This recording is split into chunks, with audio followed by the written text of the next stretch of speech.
ng Pilipinas. Uy! Nakapag-break ka na ba?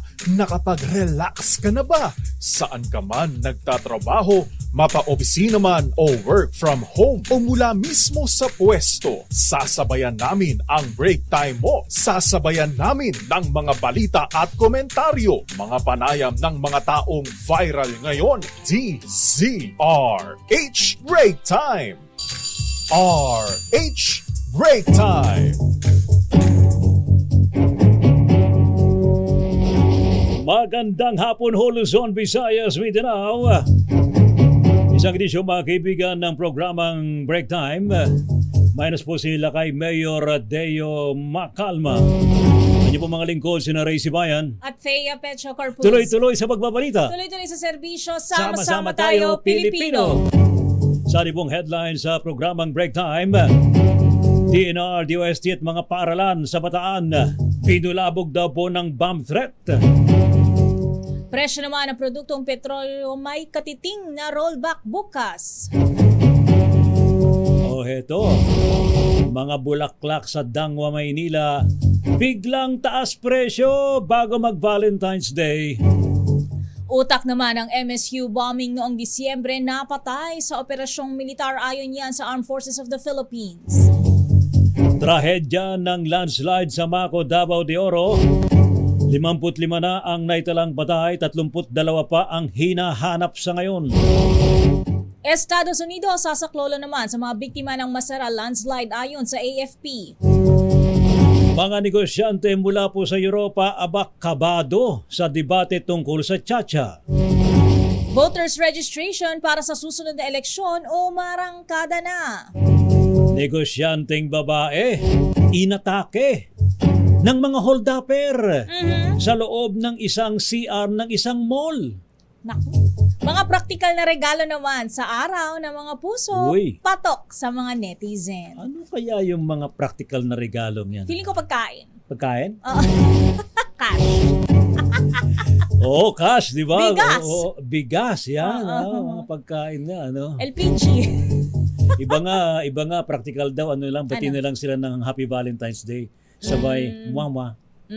Ganun na lang. Depende kung gaano ka, kung gaano nakalalim ang inyong ugnayan.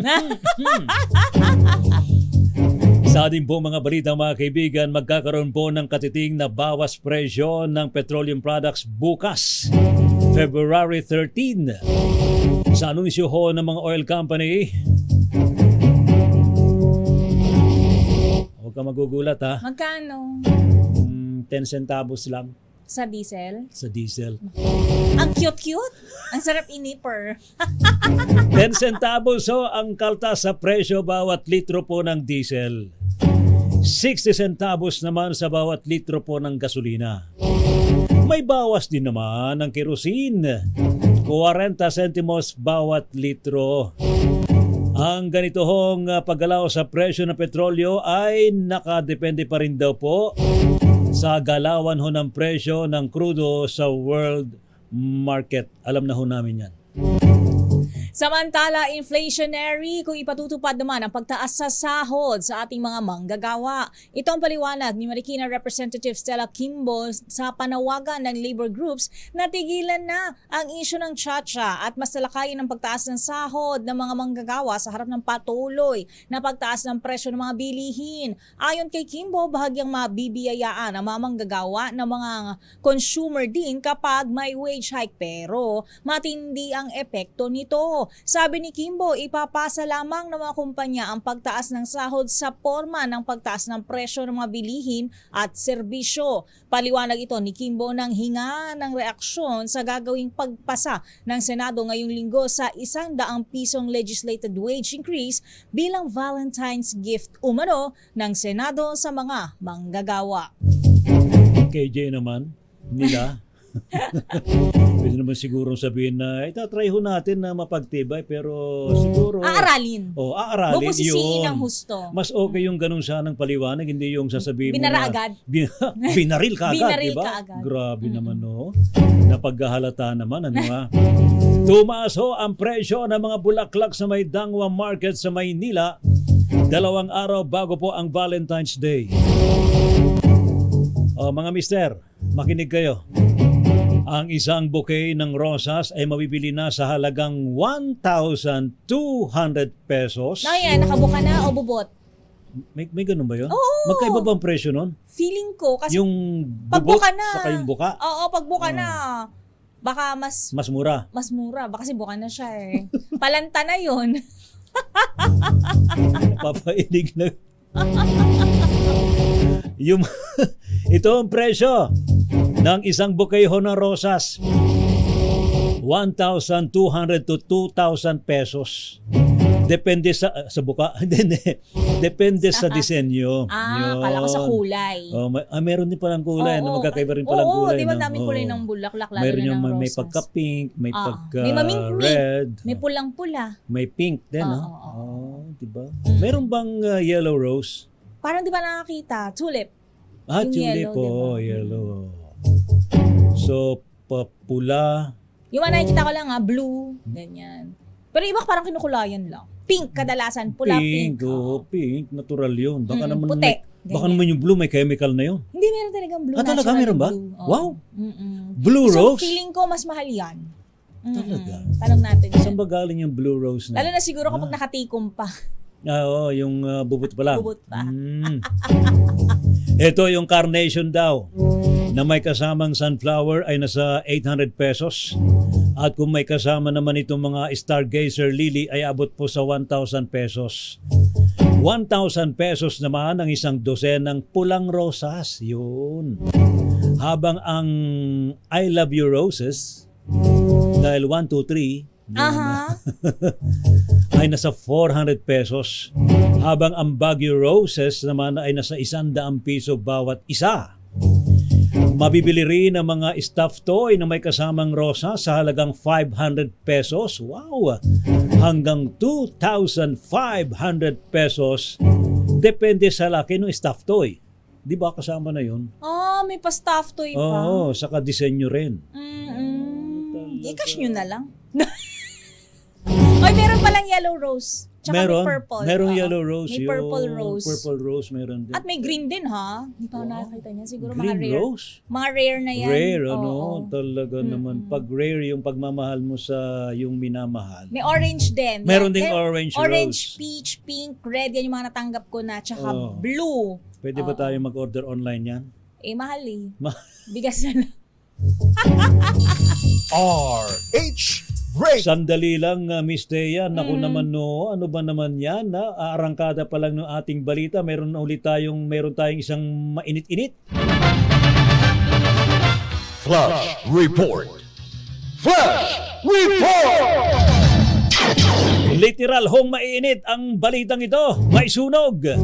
May sunog ho dyan sa may Basilio, Espanya, Sampaloc, Maynila mula sa report ni RH29 na Boy Gonzales. Boy. Pinututok ng apoy itong residential area sa Basilio Street sa Sampaloc, Manila. Ilang metro lamang Lakay kaya ang layo mula dito sa Espanya Boulevard. Ang pinututok na apoy gawa sa light materials, dalawang palapag na bahay. At tabi ito ng Our Lady of Divine Grace School de Manila. Pero may firewall siya kaya hindi nadadamay itong Our Lady of Divine Grace School de Manila. Dahil itong naturang paaralan nasa may 5 palapag, hindi ako nagkakamali. Pero yung mismong nasusunog na po, 2 palapag lamang. Para siyang may parol magkabilang gusali Lakay Ray. Kaya yung third floor nakatabi nito natutupak na po, meron ding firewall. Residential area din. Ito naturang lugar. Ang mga bumbero ay nakakonsentrate dito sa Basilio Street. Meron ding mga bumbero Lakay Ray, kaya ang nasa area ng Maseda. Kung nasa pagitan to ng Maseda at ng Baseco Street. Pero kung tutubukin mo yun, yung bandang likuran sa may Maseda Street, wala nang bahay siya na wala nang nakatira. Pero dito sa may area naman ng Basilio Street, May nakatira ba? residential area dito, meron pang nakatira. At kaya inilabas na ng mga residente itong mga gamit nila sa loob ng satura tinututok na bahay. Nakabagsak na yung na sunog na. Oops! Isang bahay lang to, no, boy? No? Isang bahay lang to, no? Isang Up and down. Oo. up and down siya. Pero up and down siya, pero dalawang pintuan. Oo. Dalawang pintuan. Dalawang units. Dalawang unit siya. At yung pinakataas ay yun, nakikita ko pa, usok pa, maitim na usok pa. Subok na rin yung yung pinaka... Kaya kami nakakapanap na umaatras kasi yung ibang bumbero, yung ibang bumbero nasa kabilang nasa loob. Nagsasalubong. Nagsasalubong yung tubig. Nagsasalubong. Kaya pagka may naligo na kami ng tubig ng bumbero dahil siyempre. kanina napakalakas. Kasama yan. Parang Oo. basang-basa. Nabasa. Natural to sa mga nagre-responde. May mga bumbero dito, may mga taga-rectus na rin, Bureau of Fire Protection, ongoing pa, may usok pa kasi, ang banggit kanina nito parang confined fire na itong lugar na to. Buti na lang, boy, matataas yung firewall ng magkabilang bahay, no, na katabi nito. Oo. Yung katabi nito, mayroong ikatlong palapag. Yes. Yung katabi ng mga Our Lady of Divine Grace, Mataas School of din yung Manila, firewall. mas mataas siya ang firewall. Oo. Kaya nasa gitna siya, dalawang palapag lamang to. Sandwich. Nakontain sa kanya. Oo. Tama, naka ano na siya, parang naka-sandwich itong dalawang malalaking gusali. Itong dalawang apartment types na bahay, itong tinutok na apoy, at ito ay nasa unang alarma pa lamang, mabilis na nag-responde ang mga tauhan ng Bureau of Fire Protection, kasama na ang napakaraming mga fire volunteer na tumutulong para maapula agad itong naturang sunog sa Basilio Street, malapit sa Espanya, Bolivar, dito sa Sampaloc. Wala bang nasugatan, Manila. boy? May reported Wala bang? pang Wala naman. reported. Good. Oo. Wala pang reported na nasugatan dito sa sunog, pero mamaya malalaman pa natin yan kung may nasugatan kasi No. sa mga ganitong mukhang tindahan yung ilalim, Lakay Ray. Kaya tindahan itong nasa ilalim, pero yung nasa ibang parte ng taas, second floor, ay yun na, bumagsak na yung pinakabubungan itong naturang bahay na tinutupok ng apoy. Ano daw sanhi? Yan ang... Ano Ano daw? sanhi, boy? Wala Wala pa. Wala pa. Under investigation pa yan ng mga bumbero. Kung ano ang pinagmulan dahil sa ongoing pa nakakonsentrate pa yung mga bumbero dito sa dalawang palapag na residential area sa Basilio Street sa Sampaloc, Maynila. Para sa kauna-unahan sa Pilipinas, ito si Boy Gonzales, tuloy-tuloy sa pagbabalita, tuloy-tuloy sa serbisyo, sama-sama tayo, Pilipino. Thank you. Maraming salamat, Boy Gonzales, sa iyong report sa sunog na yan. Diyan po sa may Sampaloc, Maynila. Flash Report. Flash Report! Break time! Sa atin pa rin po mga balita, Miss Thea. Mayorya sa netizens ang gustong makatanggap ng praktikal na Yun. regalo sa Valentine's Day. Sa ating hashtag Damdaming Bayan, sinabi ni na Adelaida Habonero, Mers Presto, Irene Reyes at iba pa na datong-datong kasing-kasing pera. Pera na lang. Ang gusto nilang matanggap. Yun. Gusto rin ni MC Galicia at Nanette Castro ng pera. Pera rin. Pang-grocery, Yun. pambili ng ulam at bigas dahil mahal ang mga bilihin ngayon. Maging sa nakausap ni DZRH reporter Edniel Parrosa na mga commuter ay mas gustong makatanggap naman ng bigas. Bigas naman. Para sa ibang netizen, kaya katulad ni Estrella Crisostomo, okay na raw sa kanya ang pagbati ng mga kaanak at kaibigan sa araw ng mga puso. Yun. Una rito lumabas sa survey ng social weather stations na pera ang nangungunang gustong matanggap ng tao sa Valentine's Day. Sunod ang pag-ibig. Yun. At pangatlo ang bulaklak. Yun. Ikaw, anong usually binibigay mo? Pera, bulaklak, o pagbati? Sinigang na bangus. Kasi, ang asim? Masarap yun, di ba? Oo. Papawisan ka pa so nun. marami-raming Maanghang pa yun. Ha? Marami-raming bigas para maisaing ang dapat. Sabay ang dating pera ng niya. tsokolate. Naks. Ba? Ayos! Very good. RH Break Time! Hoy, standby pa rin po sa iba pang mga balita mga kaibigan sa break time ngayon pong Lunes. 2 araw na lamang ay araw na ho ng mga puso. Yan. Mas after daw sila doon sa 3 araw. 3 araw? Bakit? Sa araw ng sweldo. Ay, oo nga no? Oo nga no?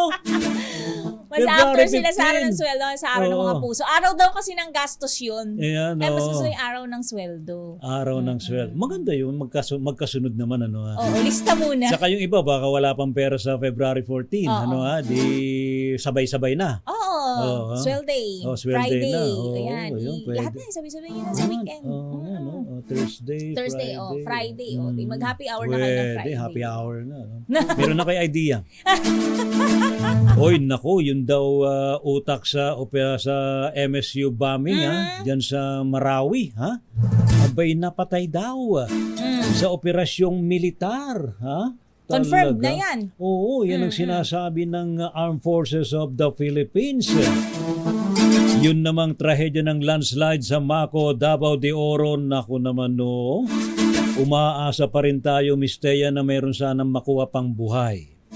Matakin mo, meron pa nakuhang bata. Yung bata, di ba? Di ba? Tapos na-detect pala naamoy nung K9 dog. Oo, source of Wow. hope kapag kaganyan, di ba? Ang galing-galing Sobrang naman, aktibo ng ano? kanyang Anghel de la Guardia. Oo, milagro yun. Isang himala ang tawag dyan, ano ha? Wow. Pero 32 pa raw po ang hinahanap hanggang sa ngayon. Samantala, mga negosyante mula sa Europa, kinakabahan. Bakit? Bakit sila kinakabahan? Dahil sa patuloy dahong debate tungkol sa charter change sa Pilipinas. Baka raw din nila alam kung anong magiging pagbabago. Yan na, kaya sana naman itigil na yan. Yung pagsayaw na yan Oo. ng cha-cha, ha? Pwede bang bugi na muna o kaya tango? Tango. O di ba? Para mas Pandango, intense. pwede rin. Pwede yan, maganda. Para merong liwanag, O, diba? pandango sa ilaw. O kaya pwede ring Tinitin. balse. Anong balse? Ilocano dance yan eh. Oh. Yun yung kapag may kinakasal, nagbalbalsida apo. Akala ko tinikling. Yun, pwede rin, tinikling, di ba? Pag nagkamali ka, pat-pat Oo. yung paa mo. Masaya pang lahat, masaya pa yung mga negosyante mula sa Europa. Oo. Uy, umarangkada na po ngayong araw na ito ang registration ng mga botante para po sa darating na eleksyon. Yan. Mag-ingat po tayo sa pagpasok sa mga CR, sa mga mall. Baka merong bantay sarado dyan. Bantay sa lakay pala. Bantay sa lakay. Oo, bantay sa lakay. Abay, merong isang negosyanteng babae. Abay, pinasok Nako. sa loob ng cubicle. Sa loob mismo ng cubicle? Ng CR. Paano siya nasungkit? Hindi niya sinara yung Aba, ewan, anong ginawa? Baka anong tulak ang ginawa dun sa pintuan, ano ha? Sa anong mall? Hinold up! Sa loob ng CR. Nako po. Wow naman, no? Pilipinas ang oras sa alas 4:27 ng hapon. RH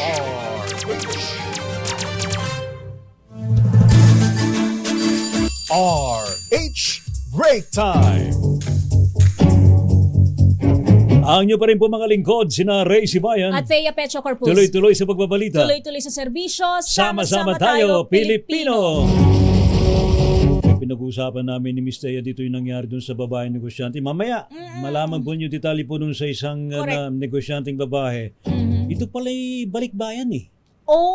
Okay. Tapos sinundan niya ata galing sa isang, I don't know, kung shopping mall o ano. Sinundan. Tapos, Sinundan nung siya magsi-CR, Oh, tapos yun na. doon na siya tinira. Doon na. Naku naman, no. Atin mo nang alam yung mga kaibigan ng report, may follow-up si Eric Dastas.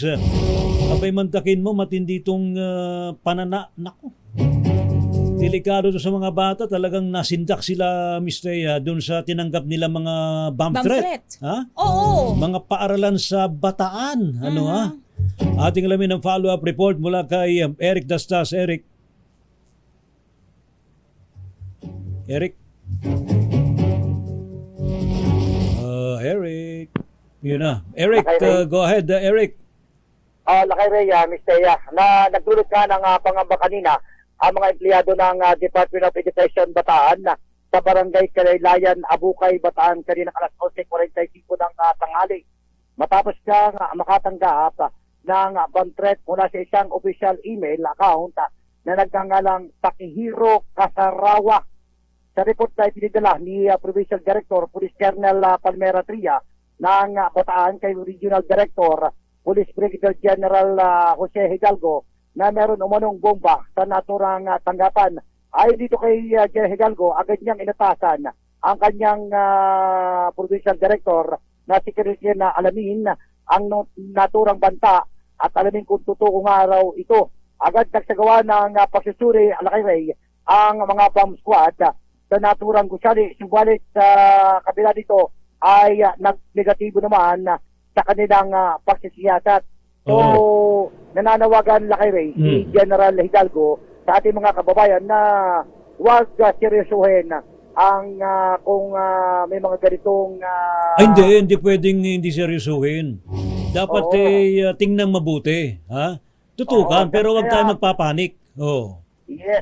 Yun din ang sinagawagan kanina ng local government ng Bataan na kung saan niya ay ito'y kanila agad tinugunan yung naturang banta na ito hindi lang pala kanina nangyari.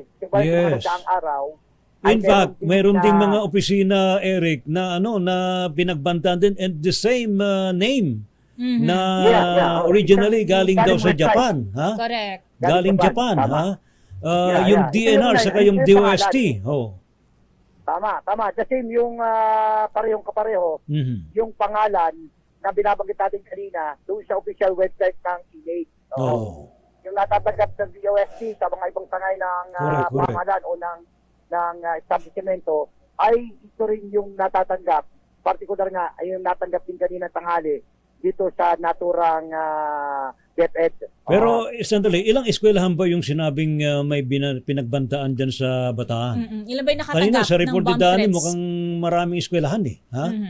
Yun ng patuloy na yung iniimbestigahan na highway ng mga tauhan ng Region 3 ng ating mga kapulisan at lalong higit doon sa mga yung IT nilang tinatawag ng DepEd ng Bataan kung papaano at ilang school yung nakatanggap o na bulabog itong pamphlet na ito.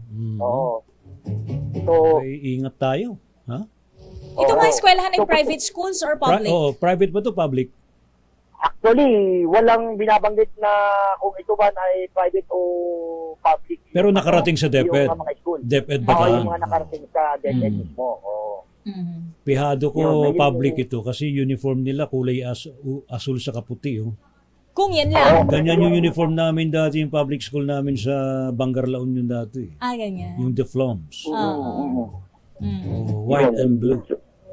Ingat po tayo, pero siguro kapag may mga ganyan mapag-ubanda, i-report ka sa mga otoridad. Huwag magpapanik. I-report lang. Tama. Alamin din at para saka SOP yan, ginagalugad talaga ng mga mga anti-bomb bomb squad, para ma-clear kung talagang may bomba o wala. I-determine nila, talagang gagalugadi nila yung buong establishmento na natanggap kung alin man doon ay talagang susuriin nila at isa-isahin yung mga bawat sulok, bawat lugar ng building o saan man sinasabi noong nagbibigay ng pangamba dito sa naturang insidente na Salamat, Eric. Thank you. Okay, para sa kauna sa Pilipinas, DCRH, ito si Eric Dastas, tuloy-tuloy sa pagbabalita, tuloy-tuloy sa serbisyo, sama-sama tayo, Pilipino. Thank you, maraming salamat, Eric. Miss Thea, meron tayong panauhin ngayong hapong ito. Sinong panauhin natin? Andyan nasa linya natin si Attorney George Garcia, ang chairman ng Commission on Elections. Magandang hapon, Chairman. Good afternoon, Chairman Garcia, sir. Magandang hapon po sa inyo at magandang hapon po sa ating mga kababayan. Si Ray Sibayan and Miss Thea Pecho Corpus po, sir. Magandang hapon po sa inyo. Chairman, kumusta na po ang unang araw ho ng voters registration ngayon? Alam niyo po, napaka-successful po nung unang araw na ito. At ito po'y diniklara natin yung February 12, National Voters Day, Yun. pambansang araw ng ating pong mga botanteng Pilipino. Opo. At ang inyong pong lingkod ay kagagaling lamang sa Kalayaan Island, sa Pag-asa, Yes. kung saan nagparehistro tayo ng mga kababayan natin. Minarapat nating pumunta doon sapagkat gusto natin ipakita sa mga kababayan natin na number one, Yes. atin yung Kalayaan Yun. Island, hindi yan kung kanino man. Number one. Tama. Number two, Mm. at madami po tayo mga botante doon, kaya namin pumunta sa pinakamalayong lugar Yun. upang magparehistro. Sa kasalukuyan po, ongoing pa yung registration at sa monitoring po natin, halos lahat po ng regions, 100%, ang lahat po ng mga local COMELEC namin na nagpaparehistro. Ngayon nga po, nandito tayo sa Puerto Princesa sa Palawan, nandito po tayo sa isang mall, at nagkakaroon po ng mall registration dito, yung registration anywhere. Kasama na din po yung satellite registration. Kaya asahan niyo po na more or less ganito po ang magiging anyo ng ating registration hanggang September 30. So ang ating pong voters registration ay mula ngayong araw hanggang September 30 ng kasalukuyang taon. Tama po, Chairman Garcia? Tama po, Ma'am Thea, at alam niyo po, ang planong iparehistro ng COMELEC mula February 12 hanggang September 30 ay 3 milyon na botante, more or less. At yan po ay hindi pa kasama yung plano nating iparehistro ang mga ilang milyon din na botante natin abroad. Dahil alam niyo po, ongoing din po ang registration ng ating mga kababayan abroad. Simula pa po yan nung nakaraang taon at matatapos din po yan ngayong September 30 ng taon na ito. Chairman, kasama na ho ba rito yung mga botante noon na tumigil bumoto para tapos gusto uling bumoto para magparehistro uli? Tama po kayo. Alam niyo, meron po tayong mga tinatawag na deactivated Ayun, voter. deactivated. Yan po yung hindi nakaboto hindi po nakaboto nung dalawang magkasunod na eleksyon. Halimbawa po, Opo. nung 2019, hindi bumoto. Yun. Nung 2022, hindi bumoto. Hindi rin, oo. So malamang naman, hindi sila pinaboto nung barangay SK election ng 2023. Opo. So eksakto na po doon po sa mga nakikinig nating mga kababayan. Tama. Pwede na po muli kayong magpa-reactivate ng registration nyo. Pwede nyo buhayin muli ang inyong registration, pwede na kayo magparehistro muli. Pero ganito po, huwag po Yes, sir. kayo magpaparegister ng bago. Oh. Ang sabihin niyo po sa local COMELEC, kayo po ay magpapa-reactivate. Reactivate. Huwag po magpaparehistro sapagkat buhay pa po ang inyong registration, baka po kayo ma-double registration. Yun, oo. Kasong kriminal po yun. Ah, talaga? Ayun. Kasong kriminal pala yun, Chairman. Oo. Pag nagdoble yung registration mo, kasong kriminal na pala yun? Pwede ka nang kasuhan? Opo, at Oh. kalimitan po alam niyo ang kalimitan ng pagkakamali kasi nung iba, pagka po sila ay nilipat ng registration, halimbawa galing kang probinsya, Yun, at matagal opo. ka na hindi nakakaboto sa probinsya, Opo. lumipat ka sa Quezon City. Opo. Ang ginagawa po, napaparehistro ng bago. Dahil alam nila, akala nila, wala na yung registration nila dati. Naandyan pa po ang registration nyo, kaya po ang form na pipilapan nyo, Okay. dapat transfer with reactivation. Again, Yun. transfer with reactivation po dapat. Transfer with reactivation. Kung matagal ka nang hindi nakaka- Kung lumipat ka. deactivated ka. Oo, lumipat ka lang. Lipat. Ayun. So, buti na lang, Chairman, nililinaw ho ninyo para hindi ho silang makasuhan. Ano, Pero, Chairman, ito ho ay tuloy-tuloy no hanggang September 30. Ano po? Oo, meron po bang Tama po. weekends? Ano po ito, Monday to Friday, subalit Okay. meron din po kaming Saturday sa mga ilang piling malls. Kaya kasi po gusto nating yung mga kababayan natin hindi naman talaga nakakapunta Opo. sa registration, kahit paano pag Sabado habang namamasyal sila Pwede ng sa kanilang mall. mga kamag-anak, ay pwede sila magparehistro. Para din po sa kaalaman ng lahat, pag po sa mall kayo nag-register at naandun yung aming registration site, Opo. sa tabi po ng registration namin, ay naandun din po nakisama sa amin, nakipartner sa amin yung PhilSys, yung para sa national ID. So pwedeng 2-in-1, pwede po Pwede. 2 birds in 1 stone. Oho, May registration oho. meron pa kayong application para sa national Correct. ID. Abay, maganda ho yan, Chairman, at congratulations po, Chairman, at naisip po ninyo na mag-partner ho yung ganyan, ano? Kasi yun din ang problema sa ating mga Correct. kababayan, eh. Naghahanap din ng ID, pag hinahanapan ng ID, wala pala akong ID. Opo, alam niyo po, 170 malls ang Opo. nagpa-partner Wow. sa atin. SM, Mega World, Robinsons, at Yun. ang Philinvest Mall sa buong Wow. Pilipinas. Kaya Ang po, galing. pinagamit nila sa amin yung kanilang mga espasyo Opo. para makapagparehistro ng mga kababayan natin. Chairman, nasa inyo na po ngayon ang pagkakataon para ho manghimog sa ating mga kababayan na tara na, Parehistro magparehistro na. Go ahead po, Chairman. Lalong-lalo na po sa mga kabataan natin, alam niyo po, habang ako'y nandito ngayon, nakikita ko yung mga nagpaparehistro. Mhm. Sila po yung mga nakatatanda, sila po yung mga may kapansanan. Bakit naman sila mas kakaunang magparehistro? Oo nga. Yung mga kabataan natin, hindi nagpaparehistro. Huwag na po natin hintayin yung mga huling araw. Mas Correct. maganda po ay mas maaga. Habang may panahon, habang may oras kayo, mas maganda po, hindi ganun kahaba ang pila. Mas conveniente. At magdala lang po ng isang government-issued ID. Bawal po ang company ID, bawal po ang cedula, bawal po ang police clearance at NBI clearance. Basta po any government-issued ID at kasama ang student ID. Yun. Ayun. Pero Chairman, hingan lang ho namin kayo ng reaction po dito sa isinusulong po sa Kamara na ipagbabawal na raw po ang toss coin kapag may nagtay sa election. Ano ho ba reaction po nyo dito, Chairman? Alam niyo po yung bagay na yan ay nasa kanila kapag isang batas yan at discretion, wisdom po nila yan. Yes.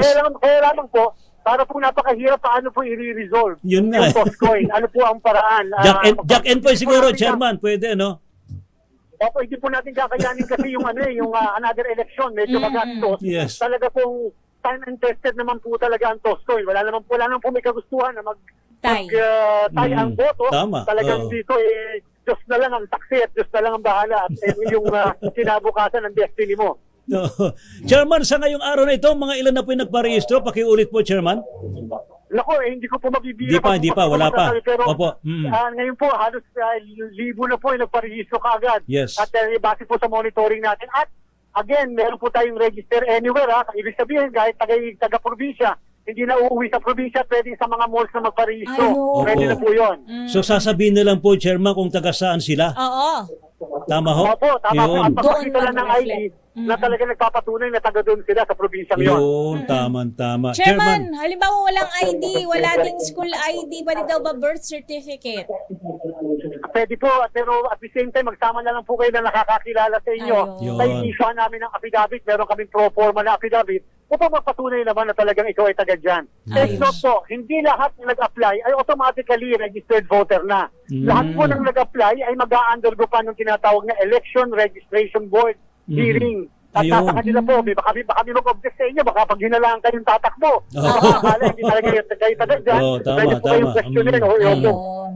Chairman, maraming salamat po sa inyo and congratulations po at talaga umarangkada na po itong voters registration po natin, sir. And good luck pa rin po sa ating lahat. Thank you, Chairman. Maraming salamat po. Mabuhay po ang DCRH. Mabuhay po tayong lahat. Thank you so much. Mabuhay po kayo, Chairman Erwin? George. George Erwin siya. George Erwin okay, Garcia. kasi- Yun. Ng Commission on Elections. Yan. So, pwede na. Pwede na magparehistro. Tuloy-tuloy na hanggang Setyembre. Ano, ha? Oo, tsaka kung pa-transfer ka na, para hindi ka rin nahihirap-hirapan na uuwi ka pa ng probinsya. Hindi na nga diba? pwedeng ganun eh. Pwede pa lang sabihin mo lang kung taga saan Kung ka. taga saan ka. Magpakita ka ng katibayan, ID Oo. mo na taga roon ka. Satellite registration yung tawag ni Chairman. Register anywhere. Anywhere. Yun yung Ayun. sinasabi ni Chairman Garcia. RH Break Time! Ito na, Miss Day, atin mo nang alamin ang update mula dyan sa Mako, Davao de Oro. Meron na bang balita, Jun Di Makutak? Jun, standby muna, Kinalet and Edniel Parosa. Jan, Jun. Jun Di Makutak. Okay. Go ahead. Go ahead. Okay. Kalalabas lang natin dun sa Barangay Elizalde, no? Ito yung nasa ibabang bahagi ng Barangay Masara kung saan nangyari yung landslide. At about to past 2 ngayong hapon, nakarating ako dito sa Incident Command Post galing ng Davao City at maraming mga kalsada rito ang ika nga ay dinaanan natin na one lane lang yung along the National Highway dahil nariyan pa rin talaga yung mga dumadaos-dos sa mga lupa galing sa kabundukan. And ngayong hapon, katatapos lamang nitong isinagawang media briefing na isinagawa ng itong mga concerned officials na naroon sa Incident Command Lakay. At narito ang ating ipaparinig lamang kunti itong galing kay Ma'am Leia Anyora, ang member ng LGOO unit. So we are currently handling on the missing and the retrieved dead bodies of our victims ng landslide po. And currently also we are having our one-stop shop ng MDM, handling also and 5 unidentified represented by the retrieved dead bodies of our victims ng landslide po. And currently also we are having our one-stop shop ng MDM, handling also those families who are claiming or looking for their family members who are identified as victims of landslide.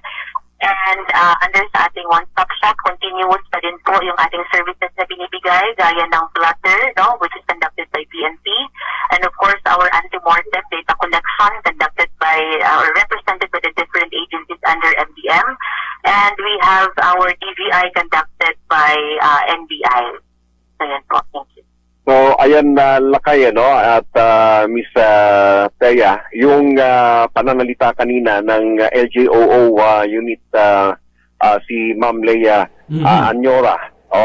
So, ongoing, wala pang certain period na kung kailan hihintuan itong nasabing search and rescue operation na ito. Yes, Lakay. Ilan yung nawawala pa hanggang sa ngayon? Nasa mga 60 plus, 68 yung binanggit kanina. But mabilisan na ngayon ang kanilang nare-retrieve dahil nangangamoy na nga at madali na lamang yung matunton. At kanina tayo maasa na makahabol nga sana dun sa kanilang pag-akyat. But since yesterday lamang nag-start yung media na makaakyat, no? May mga media nakakalusot na sumasabay dito sa mga relief na nag-deliver ng food doon sa mga rescuers sa taas. At bukas 10 o'clock in the morning, yun ang akyat uli nung 15 medyas na ika nga ay papasukin doon sa area upang makakuha ng footages, ng photos. At dahil delikado pa rin sa taas, according doon sa ating incident commander, na dumadaos-dos pa rin talaga, gumagalaw pa yung lupa, Lakay. At kahapon at maging kanina ay may mga ganong insidente ng pag-move ng lupa. Salamat, Jun. Nag-ingat kayo dyan. Opo. Yan nating patuloy ng mga updates. Wala rito sa Ground Zero. Mako, Davao de Oro, RH19, June Dimakutak, tuloy-tuloy sa pagbabalita, tuloy-tuloy na serbisyo. Sama-sama tayo, Pilipino. Tawagan mo muna si Miss Let, Miss Thea. Maraming salamat, June. Samantala, nagtalaga na ng bagong direktor sa Food Terminal Incorporated, si Pangulong BBM. Ida tayo ang balita, RH14, Left Narciso, Miss Let. Anim na mga bagong direktor ang itinalaga ni Pangulong Ferdinand Marcos Jr. sa Food Terminal Incorporated. It is Tolentino, Marisa Caldoza, Stanley Chona, Raul Edmund Felix at Sheldon Hacaban. Pinalitan ng mga bagong appointees sina FTI Directors Angelito Garcia, Marian Luis Versosa Jr., Maria Teresa Teves Castanos at Robert Cana. Ayon sa Pangulo, ang mga bagong opisyal ng FTI ay makakatuwang ng Department of Agriculture sa matulungan ang mga magsasaka at mangingisda na hindi masiraan ng mga inaaning pananim o huling isda maging problema dahil sa sobra-sobrang supply. Ang FTI isang korporasyon na pagmamayari ng gobyerno sa Taguig City. Nagpapaupa ito ng prime industrial at commercial lots, gayon din ng building para maging opisina, warehouse o maliliit na processing operations. Para sa kauna-unahan sa Pilipinas, DZRH, si Let Narciso, tuloy-tuloy sa pagbabalita, tuloy-tuloy sa serbisyo, sama-sama tayo, Pilipino. Thank you. Maraming salamat, Let Narciso. Standby, Edniel Parosa, Lakay Raymond Adpaas, Milka Rigunan, maging kay Val Gonzales. Oras, ganap na pong 6 minutes bago sumapit ang alas 5 ng hapon.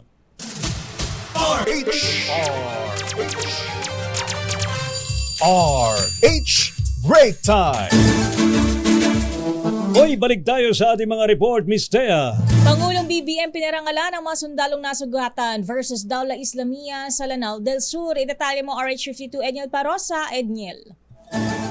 Nakiray at Ms. Thea, personal na binisita at pinarangalan ni Pangulong Bongbong Marcos ang mga sundalong nasugatan sa bakbakan kontra sa mga miyembro ng Dawla Islamia na sinasabing nasa likod ng pagpapasabog sa Mindanao State University sa Marawi. Sa kanyang pagbisita sa Army General Hospital sa Taguig, bibigyang pagkilala ng Commander-in-Chief ang 4 na sugatang sundalo ng 3rd Scout Ranger Battalion na ginawaran ng Gold Cross Medal at ng Military Merit Medal with Bronze Spearhead Device. Sinilala ang mga itong sina Staff Sergeant Johnny Batucan Jr. at Private First Class Mark Jan Culaw ay napawang nagkamit ng ika-4 sa pinakamataas na pagkilala sa military. Maging sina Private First Class Vincent Salvani at Private First Class Jeremy Adato napawang ginawaran naman ang Triple M. Bukod sa 4, nagbigay rin ng cash assistance si PBBM sa 12 nasugatan sa enkwentro sa Lanao del Sur noong Enero 25-26 na nagresulta sa pagkakapatay sa 9 na miyembro ng Daula Islamiyah Maoti Fighters. Kanina lamang kinumpirma na AFP na kasamang napaslang sa labanan ang sinasabing mastermind sa terror attack na kinasabay ng 4 at ikinasugot na hindi bababa sa 50. Ayon kay AFP Public Affairs Chief Colonel Sergio Serenidad, positibong kinilala na sumukong miyembro ng DI si Katab ang bangkay ni Gaddafi Mendoza alias Engineer na siya rin itinuturong Amir o leader ng grupo sa bansa. Samantala, bukod kay Pangulong Marcos, present din sa paggawad ng medalya sina Defense Secretary Gilbert Chidoro, AFP Chief of Staff General Romeo Bronner Jr. at Army Commanding General Lieutenant General Roy Galido. Para sa kauna-unahan sa Pilipinas, DZOH, ito si Edniel Parrosa. Tuloy-tuloy sa pagbabalita, tuloy-tuloy sa serbisyo. Sama-sama tayo, Pilipino. Thank you. Maraming salamat, Edniel Parrosa. Samantala, ako Bicol Party List Congressman Elizalde Co. Inihalin tulad kay Dracula. Bakit? May pangil ba? Naninisip ba ng dugo? Ano ba? Ang nagsabi nito ay si Senador Joel Villanueva talaga. Ating alamin sa report ni RH28, Lakay Raymond at Paas. Lakay Raymond, bakit? Bakit tinawag na Dracula? Sa halip na umupa ay lalong tumitindi ang tensyon sa pagitan ng mga congressmen at senador na nagkugas sa charter change dahil sa hapong ito ay dinala sa plenary ng Senate Majority Leader Joel Villanueva ang pagdepensa sa kanyang sarili matapos siyang tawaging mayabang niya ako Bicol Party List Representative Saldi Co na siyang chairman ng House Committee on Appropriations. Sa kanyang privilege speech, sinabi ni Villanueva na totoong kinasuhan siya hinggil sa pork barrel scam, ngunit ito ay gawa-gawa lamang at na-dismiss na noong 2016. Ibinalik niya ang akusasyon kay Congressman Saldi Co. Ibinakita ang mga brown envelope na naglalaman ng mga kaso ng kanyang kumpanya na Sun West Construction Corporation bilang pinakamalaking kontraktor sa Pilipinas. Sangkot umano ito sa formally scam, DepEd laptop scam at maraming kaso na nakabinbin sa Bureau of Internal Revenue. Itinanggi din ito na minamaliit niya ang mga congressmen lalo ng mga party list representatives. Kailanman ay hindi mo niya ito gagawin dahil utang niya sa pagiging congressman kung ano man ang narating niya ngayon. At party list din ng kanyang ama na si Brother Eddie Villanueva. Nagtataka lang ito kung bakit sa kabila umano ng records ni Congressman Co ay siya ang itinalagang chairman ng House Committee on Appropriations na parang si Dracula na nilagay na magbantay sa blood bank ng bayan. Narito si Senador Joel Villanueva. Ang masaklap po, Ginoong Pangulo, sa kabila po ng track record na ito ni Mr. Zaldico, ang masaklap po, inappoint po siya ng Kamara de Representantes bilang tagapagbantay ng kaban ng bayan. Si Dracula, inappoint mo bilang tagapagbantay ng blood bank ng bayan. Wow, Mr. President. Kailan sa kasaysayan ng bayan natin nangyari ang ganitong pagkakataon? Na isang big-time contractor ang hahawak sa kaban ng bayan. Only in the Philippines, Mr. President. Mr. President, Sir Joel Villanueva, para sa kauna-unahan sa Pilipinas, DZRH, ito si Raymond Betanat, tuloy-tuloy sa pagbabalita, tuloy-tuloy sa serbisyo, sama-sama tayo, Pilipinas. Maraming salamat, Lakay Raymond. Samantala mga small and mid-sized enterprise, higit na tatamaan kapag naipatupad na ang legislative wage hike. Idatali mo RH12, Milky Ruganan, Manang Milky. Teya at Ray, dapat pag-aralang mabuti ang panukalang aumento sa sahod ng mga manggagawa. Ayon kay Albay Representative Joey Salceda, ang chairman ng House Committee on Ways and Means, kapag nagkaroon ng aumento sa sahod, higit na tatamaan ang mga employer na kabilang sa small and medium enterprises. Sabi ni Salceda, 99% ng mga negosyo sa bansa ay puro SMEs. At kung mapagtitibay ang panukalang 100 peso legislative wage hike, ay tila pinatay na rin anya ang mga nasa maliliit na negosyo. Pakinggan natin si Congressman Joey Salceda, Chairman ng House Committee on Ways and Means. May mga SME, hindi kakayanin ng 600 pesos per day, ha? So imbes na mayroon man lang 3, makakuha man lang ng 400, magtatanggal sila para lang kayanin nila yung 700. Kasi obviously, nasa 600 tayo ngayon, di ba? Plus 100 equals 700. Ako, I am sympathetic really to wage hikes. Except that for one reason, 99% of our enterprise are SMEs. So would you like to kill them? So that's the only issue there. Ayon pa kay Salceda, pinakamabuting paraan pa rin ang posisyon ni Pangulong Bongbong Marcos na ipaubaya ang pagtalakay ng usapin ng aumento sa sahod sa mga Regional Wage and Productivity Board. Dito muling pinanandigan ni Salceda ang pangailangan na maamyenda na economic provisions ng 1987 Constitution. Sa ngayon anya, 75% na mataas ang pasahod mga foreign corporations na naririto sa bansa na hindi kayang tapatan ng mga negosyante natin, lalo na ang mga nasa SME.